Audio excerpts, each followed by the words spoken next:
Welcome back to Past Paradise. Today we're diving into a story that intertwines two icons of fame and fortune, Brooke Shields and Michael Jackson. Shields, the child model turned Hollywood star, always had the world's eyes on her. But did you know that Jackson, the king of pop, proposed to her more than once? Yes, Michael Jackson asked for Brooke's hand in marriage, and while their bond was unique, she never said yes. Shields has opened up about their close friendship, their connection grounded in shared experiences of young fame. But why didn't they tie the knot?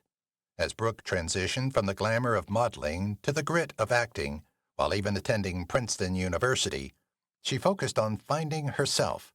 Meanwhile, Jackson remained a close friend, but the relationship stayed platonic. Join me as we uncover the hidden layers of Brooke Shields' stardom, love, and why she kept Michael as a friend, but never as a husband.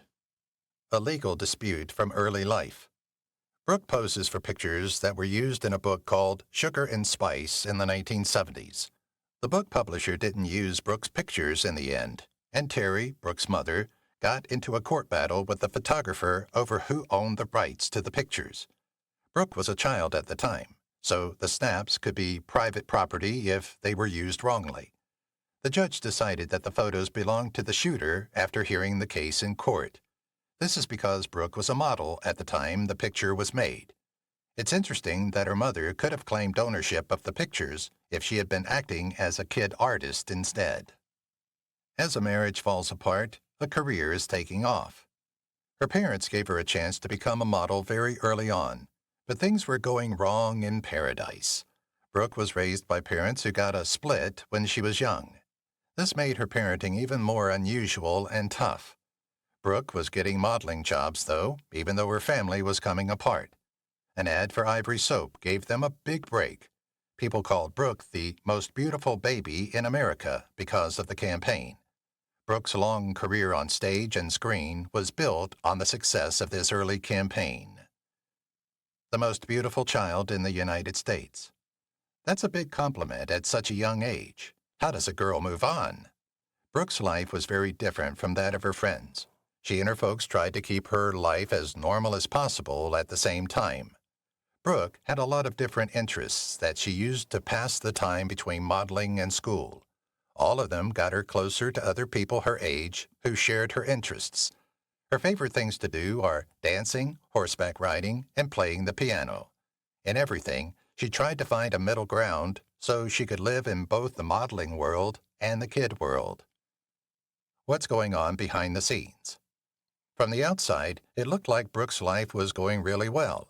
Her work was going great, and her white teeth made it look like nothing was wrong. Behind the scenes, though, there was more trouble, and it was all about Terry, Brooke's mother. Terry chose to take full control of Brooke's job by becoming her momager, which is a word that means mom and manager. Terry said she knew her daughter better than anyone else, so she should be in charge of getting her things. But Terry couldn't handle the stress, and she turned to drinking, which had a terrible effect on Brooke's life for years to come. A lot more than love from a mother. Brooke has always been aware of how complicated her relationship with Terry, her late mother, was. When they were guests on the Drew Barrymore show, the actors talked about having difficult ties with their mothers. Drew asked Brooke if her mom had dated one of Brooke's boyfriends, just like her own mom had. Brooke said, "No, because she loved me that much. I was her main focus," Shields said. Brooke's mom would go to all of her jobs with her. While Brooke thought Terry did it under the guise of protection, she now thinks it was more ownership and fear. Bad management caused people to be exploited. Brooke's role in the 1978 movie Pretty Baby was one of the many odd things Terry let her do. For the movie, Brooke had to act in some parts that were not appropriate for kids. Different people had different opinions about Pretty Baby, not least because Brooke was in it. Some critics thought it was groundbreaking that a real child played this part. Many others said her part was totally wrong. The mess brought Terry's management and parenting skills to the public's attention, which set off her downward slide. Looking for love as a teen in Hollywood. Brooke had to deal with reports about her new love life and criticism for playing parts that were too adult for her. She was seen with Scott Baio, who played Chachi Arcola on the long-running comedy Happy Days. Everyone was unsure if Brooke was ready to do such grown-up things. Soon after, Brooke told everyone that she and Scott were dating back when they were kid stars in the 1970s. She even said she was his first girlfriend. The first time people saw them together in public was when they went to the CBS television competition special together. She was wanted by Calvin Klein. Brooke's career took off when 17 magazine put her on its cover in 1978. It was a big moment in her career. Calvin Klein, a very famous American fashion designer, saw the picture and became very interested in it. One day, he saw her picture in the newspaper and knew he had to have this it girl. Klein was getting ready to release a new line of jeans and was looking for up-and-coming models to show them off. He believed that Brooke should be locked up because she would make a great model for his pants. That's not okay to say on TV. What do you think stands between me and my Calvins? She asked in a sexy way. Brooke, nothing. That one line, said while looking up at the camera, was enough to make network bosses really angry. They thought that a 16-year-old would not have such an adult thought. The people who made the ad were trying to get people interested in the new style by showing them something that wasn't really appropriate. As a result, 2 major networks told their stations not to show the ad at all. Brooke seemed to be in trouble everywhere she went. Giving testimony at a congressional hearing. She brought controversy with her to the set of The Blue Lagoon. It was filmed on Turtle Island in Fiji and was about 2 kids who were left on the island without parents or society to keep them in line. During the movie, the kids grow up mentally and physically. They go through puberty and end up falling in love, even though they are cousins. Randall Kleiser directed the movie, but Brooke was in the hot seat when she had to appear in front of the U.S. Congress for an investigation. She told the agents that some of the scenes she had with co-star Christopher Atkins were actually shot with a body double. Being given an R rating. You know what they say, any publicity is good press. In 1980, The Blue Lagoon made it to number 9 in North America. The movie made $58.8 million in the U.S. and Canada. Brooke was now the star of a big hit movie. Because of the film's sexual content and the star's age, the Motion Picture Association of America, MPAA, gave it an R grade, which limited the number of people who could see it. Even though Brooke had a body double for some parts, this was still the case. The cash kept coming in. Brooke was never going to have a regular teenage life, even though she tried to make things as normal as possible at first.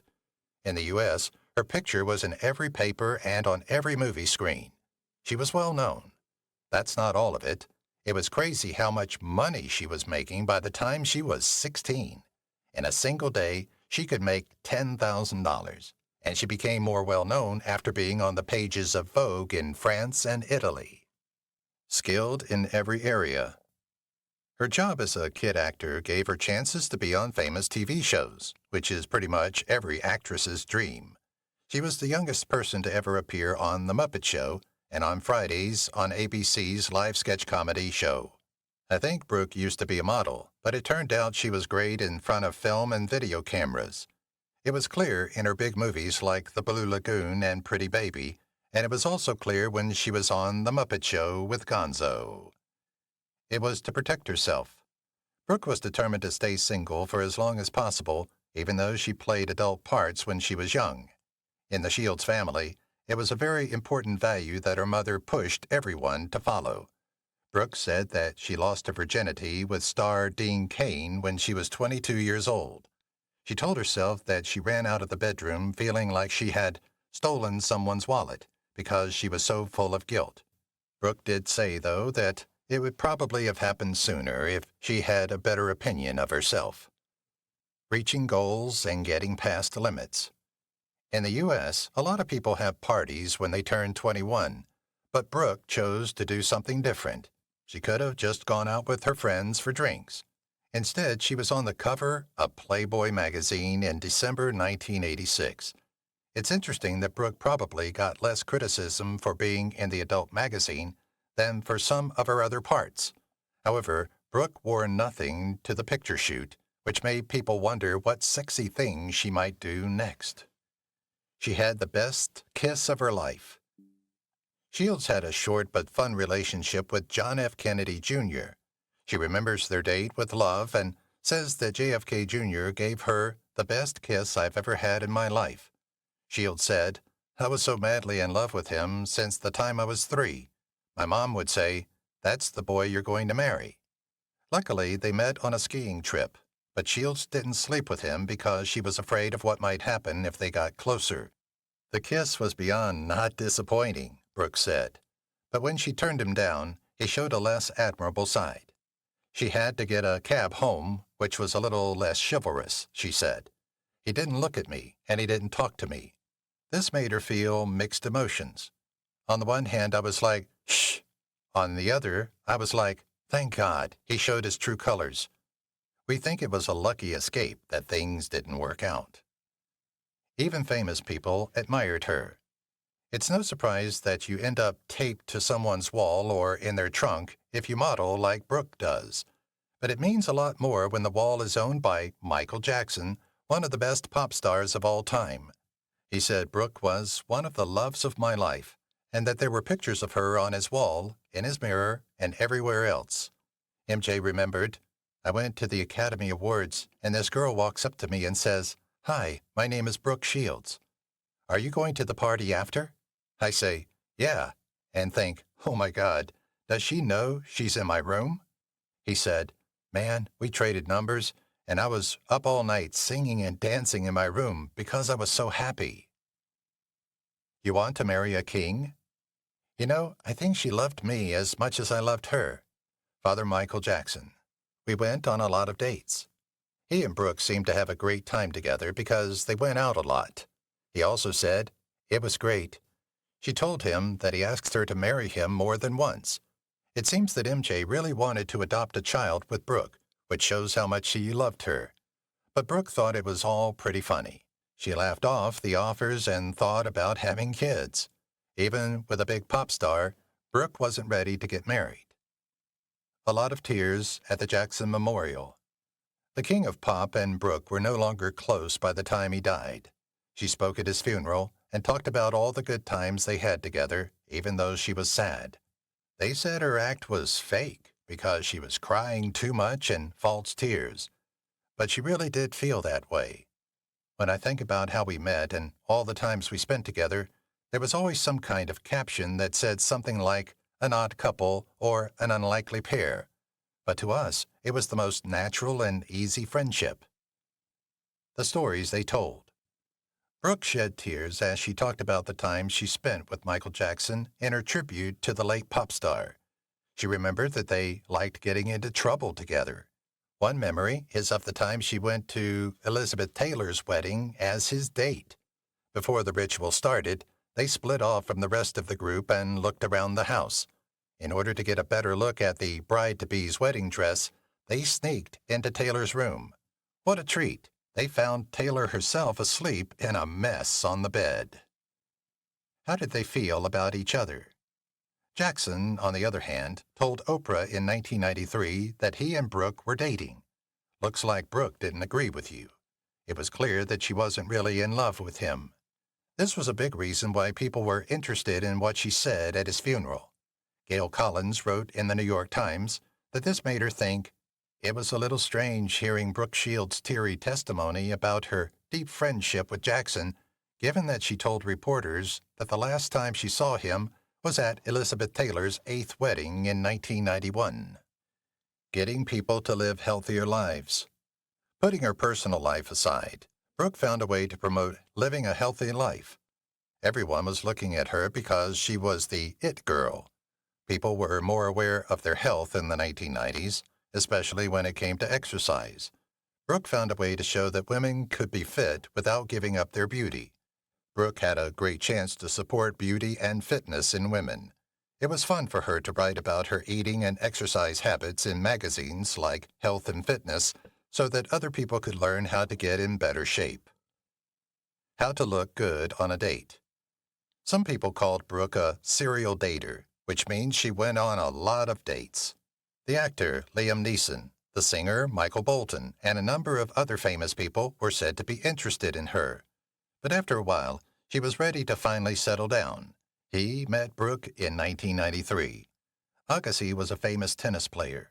Andre stayed with her long enough that they got married in 1997, while her other relationships came and went all the time. Brooke looked like she was ready to spend the rest of her life with one person. But it turned out that they had a rough relationship, and in 1999, their marriage was thrown out. Brooke's mom didn't agree with it. You'd think that Brooke's mom, Terry, would be happy that she and Andre were moving to start a new life together.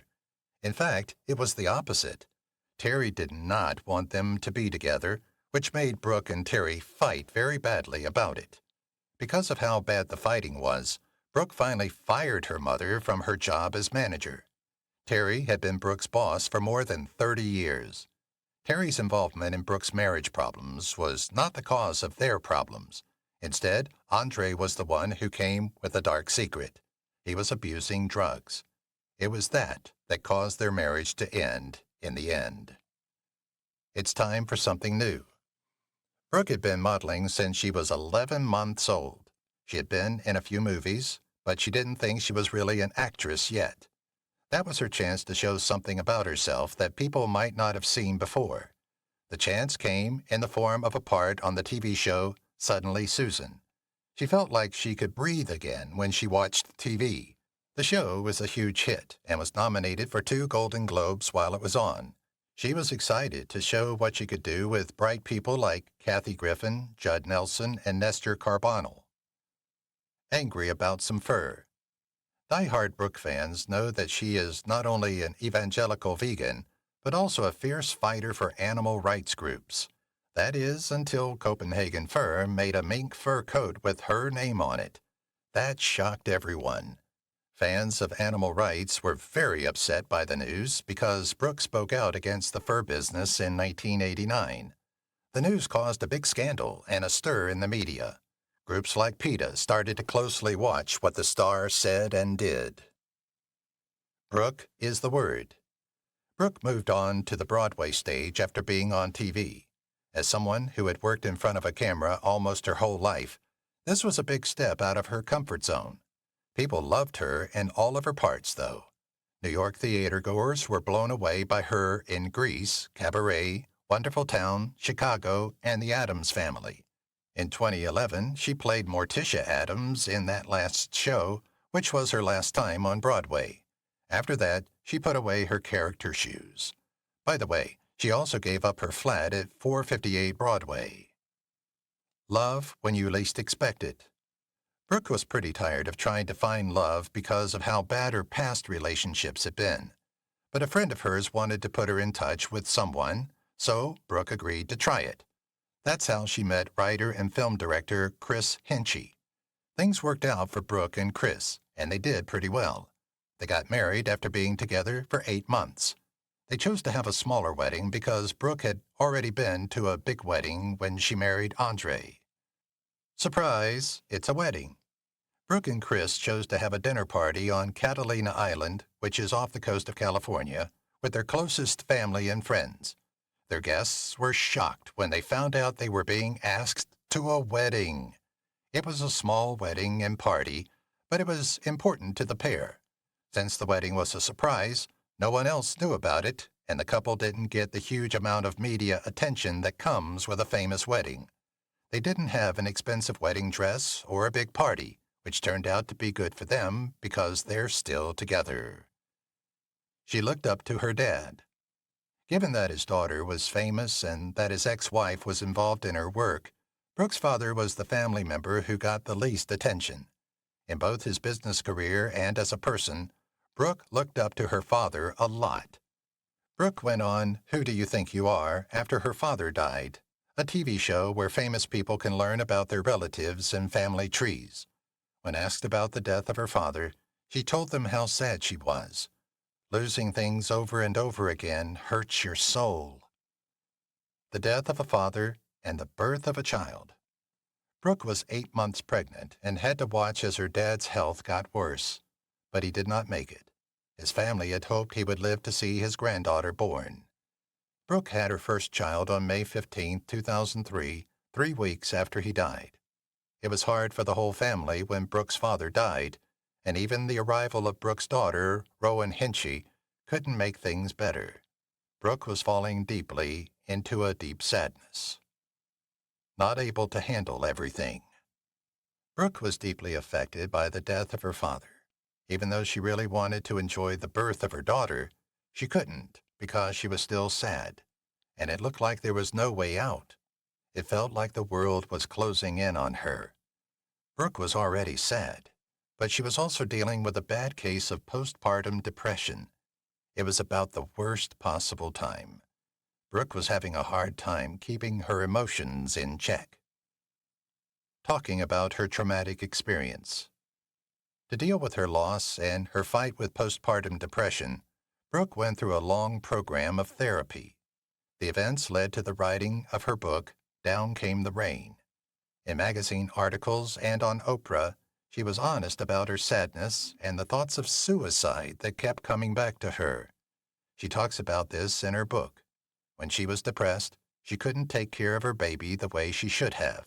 She thought that by telling the truth about her struggles with postpartum depression and dealing with the death of her father, she could help other people who have been through similar things. Tom Cruise spoke badly about her. An antidepressant was one of the things that helped Brooke get over her baby blues. She talked a lot about how great the drug was in public, which led to an unintended fight with Tom Cruise. "This is a woman, and I care about Brooke Shields because I think she is a very talented woman," Cruise said in one attack. "Where has her career gone?" Brooke said that his reaction was careless and dangerous. Keep up the fight against aliens. Brooke wasn't going to let someone hit her without fighting back. According to her, Tom Cruise should stick to fighting aliens. This was in reference to his role in the movie War of the Worlds and his membership in the Church of Scientology.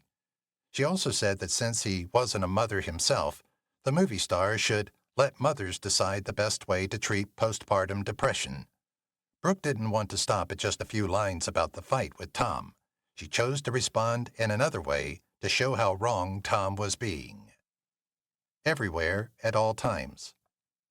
So that she could say what she wanted to say more clearly, Brooke had a longer response printed in the New York Times. Her obstetrician told her that her extreme sadness and suicidal thoughts were caused by a change in her body's biochemistry. This made her feel better. She went on to say, "Once we admit that postpartum is a serious medical condition, then the treatment becomes more available and socially acceptable." She stressed how important the antidepressant was in getting her out of her depression. "I would not be the loving parent I am today without it." Heartfelt apology from Tom Cruise. In August 2006, the fight reached a peak. The article in the New York Times said that Tom Cruise quietly apologized to Brooke after it came out. The reporters were waiting to see what Brooke would say in response when they heard about the apology. When asked about it, Brooke said the apology she got was heartfelt. 3 months after the incident, Brooke and Chris were seen at Tom Cruise and Katie Holmes' wedding, just as the tabloids were about to move on. This made people wonder if the fight was real or if they were just acting up for the cameras. A return to TV that didn't go well. After her second daughter, Greer, was born in 2006, Brooke went back to acting. She wanted to get a part on a network TV show like the one she had on Suddenly Susan. She was chosen to play Wendy on the TV show Lipstick Jungle. Lipstick Jungle looked like it was going to be a big hit. It was written by Candace Bushnell and was based on the hit show Sex and the City. That didn't happen, which was too bad. Not many people watched, and the show didn't have much to offer, so it ended after only one season. The death of her mom. Brooke lost another person close to her when her mother, Terry, died in 2012. As Brooke's mother and boss from a young age, she was a very important and well-known person in her life. Brooke was sad to lose her.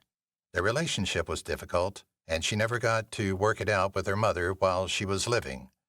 There were also many open questions about choices she made, like having Brooke pose for a Playboy photographer when she was 10 years old, that would never have answers now. There was a little girl. Brooke's mother encouraged her to write a book about their relationship and how hard it was for her to grow up. The autobiography came out in 2014 and was called There Was a Little Girl. Terry wanted Brooke to become famous when she was only 5 days old, it seems. The book says Terry said, "She's the most beautiful child, and I'm going to help her with her career." Terry talked about putting her daughter in show business when she was just a week old, and that choice changed Brooke's whole life. Family should come first. Being a parent herself, Brooke knew she had to do something to keep her grief from getting worse after her mother died.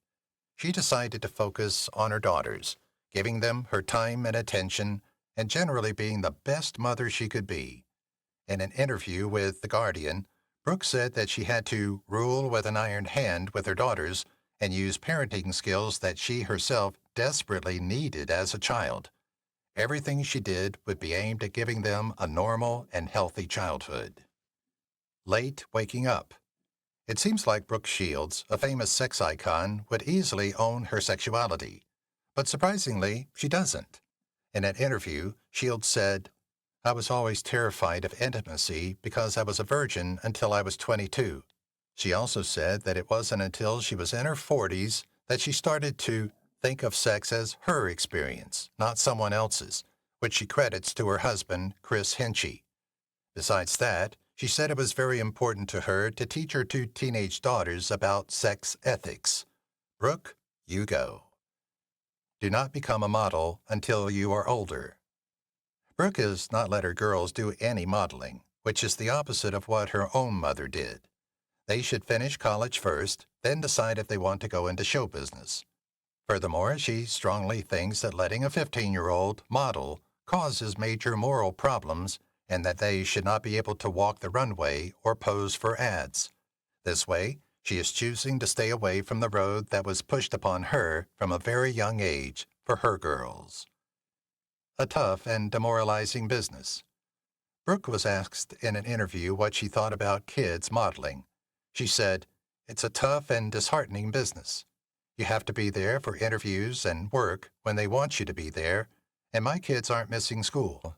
She talked about her own journey and said, "If I hadn't had the intellectual peace as my friend, I would have been more devoured by an industry that has no loyalty whatsoever." You do think it will be reliable because you've worked in the field your whole life, but it's not at all. The bad side of being famous. From the outside, it looks like being a famous person would be great, but Brooke can tell you that isn't always the case. She was afraid of a man named John Rinaldi for about 30 years of her life. Rinaldi spent all of his time trying to get close to Brooke in any way possible. Usually, security guards and the cops are used to keeping stalkers away. But Rinaldi had a different plan. As soon as he met Brooke's mother, he became friendly with her. Kid with a crush. Rinaldi was caught in the end and charged with following Brooke around. He told the judge that he had been watching her for over 30 years because he had a crush on her as a kid. He says that his feelings started out as normal for a kid with a crush. But since they started when he was 12, they have grown into an obsession.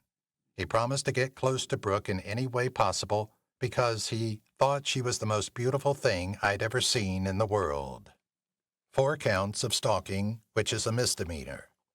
John Rinaldi, who is 49 years old, was found guilty of 4 counts of stalking in New York in June 2016. Brooke had made up the accusation against Rinaldi, who said that he wasn't dangerous at all and was just a person with strong feelings. The judge put him in the notorious Rikers Island jail in New York City for 60 days. During the trial, Rinaldi also talked about his friendship with Terry and said, "She saved my life." Terry wasn't there to help, but the court had no trouble seeing Rinaldi for what he was, a stalker.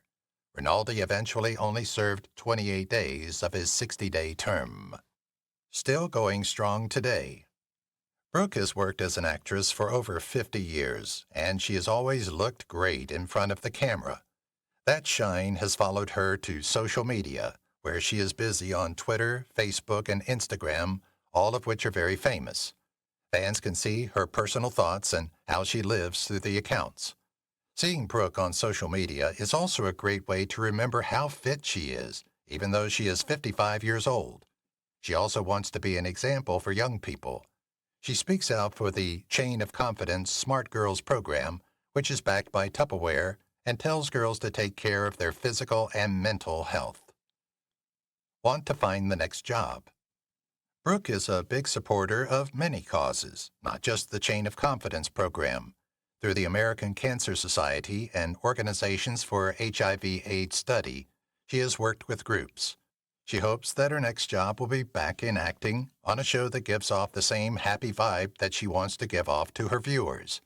She is avoiding parts that are too intense or in a sad mood because of this. Her big 50th birthday was the best. You made headlines when you were 21 by being on the cover of Playboy. For your 50th birthday, you need to do something just as memorable. People who are close to Brooke, like family and close friends, were asked to the party at Refinery Rooftop in New York City. Though the party was a lot of fun, it made people feel things. Chris, Brooke's husband, gave a moving speech about how beautiful his wife was, both on the outside and on the inside. There were swing dancers hired for the party, who added to the happy, light mood created by the fancy drinks. How a lifelong model stays beautiful. Brooke is known for one thing, keeping up her good looks.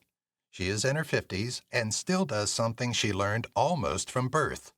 Both men and women have been amazed at how clean and calm she always looks and have asked what her secret is. Fans were shocked when they learned one secret about how she takes care of her looks. In a talk, she said, "I don't wax." Of course, she was talking about her brows. "I guess I'll pluck stray hair, or if a makeup artist sees one they need to get to, I'll let them. But I don't do too much." She had surgery on her foot, which took her out. It was too much for the model and actor to handle being on her feet all the time. Brooke had been in unbearable pain because of a hammer toe, and something had to be done. She cleared her schedule for 2 months in 2008 so she could have surgery. That's when she said, "Just walking hurts, and at work I have to wear high heels all the time." The star was seen on crutches while she healed, but she was soon back on her feet. What really happened with Brooke and MJ? Lots of people in Hollywood and the music business hoped that Brooke and Michael were really dating. There were reports that the two unusual friends were getting together. There was a link between them, but fans may not have realized what it was. As kids, both Brooke and Michael had parents who were very strict and sometimes cruel. This made it easy for them to become friends. They got a lot of comfort from each other. But things got bad between the two friends after 11 years when Brooke was quoted in a Rolling Stone story calling Michael asexual. The model who went to an Ivy League school. Brooke was more than just a pretty face and a smile. She was also not just the girl everyone wanted to date. Yes, she had some relationships that got a lot of attention, like her brief relationship with John Travolta. She was even said to have been seeing Prince Albert of Monaco. Brooke graduated from New Jersey's Dwight Englehood Prep School in 1983 and went straight to college. But not just any college. She went to Princeton University, which is one of the well-known Ivy League schools. She is not only beautiful, but also very smart, as shown by her bachelor's degree in Romance languages. Brooke and her high school sweetheart. Brooke Shields and Dean Cain met in college and got along great. Dean has said, "I was in love with her for sure. We were soulmates in college." Brooke writes about their relationship in her book, There Was a Little Girl, The Real Story of My Mother and Me. You can read about Brooke's family's value of abstinence in that book. She carried that value with her into her own life, even though she played questionable parts and posed for racy photos. She also talks about her first night with her boyfriend at the time, who is also an actor. Brooke Shields can't be stopped. Brooke has worked pretty regularly and continues to work. She played the important friend Rita on the hit comedy The Middle, which you may have seen her in. You may have also heard her voice in the comic Mr. Pickles as Mrs. Goodman. In 2014, she was on The Michael J. Fox Show as well. But her performance on Michael Bolton's Big Sexy Valentine's Day special in 2017 was one that people will remember. Is there any question that Brooke Shields will continue to amaze us on TV and in real life for many years to come? If you've watched the video till here, that means you've enjoyed the video. Subscribe. Don't forget to turn on the notifications bell icon